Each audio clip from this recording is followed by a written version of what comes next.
Ma'am raced up to me. "What are you doing here, Satha?" She peered out at the marketplace. "Didn't I tell you to meet me in front of the sword seller's shop?"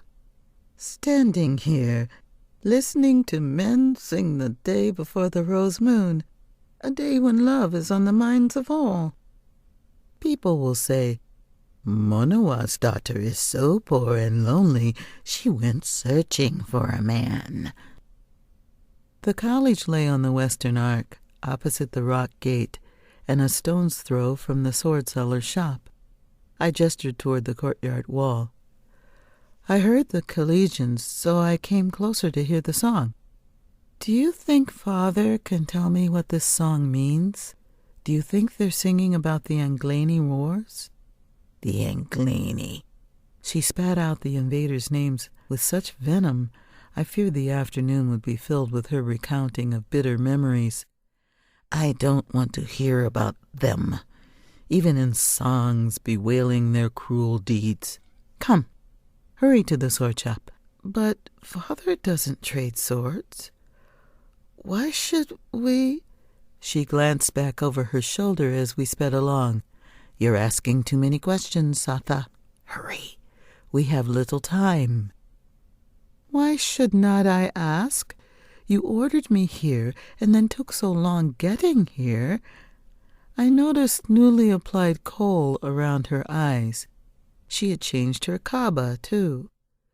The kaba she had changed into was torn and ragged along the hem, far worse than the one she had worn earlier. The giota thrown over it had been relegated to the scrap heap. I understood then that she had determined to appear both lovely and destitute at the same time. This decision provoked even my curiosity, and I was not one who was naturally curious. I tried to ignore this wonder beside me, fearing that asking questions would only drag me into affairs I wanted nothing to do with.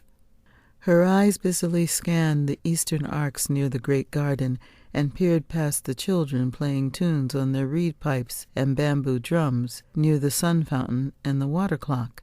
They looked about the wide circle of the marketplace and down its adobe-bricked streets fanning out from the sun fountain. How could I not be curious? Her eyes searched all the arcs and all the radii of the circle all at once. At last, she took a brief rest from her surveying and said, "I wish you hadn't been standing near the college wall."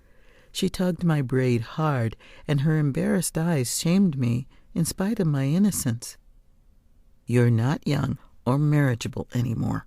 People will think you're desperate." "You put kohl on your eyes, something you never do, and you're accusing me of looking for an assignation?"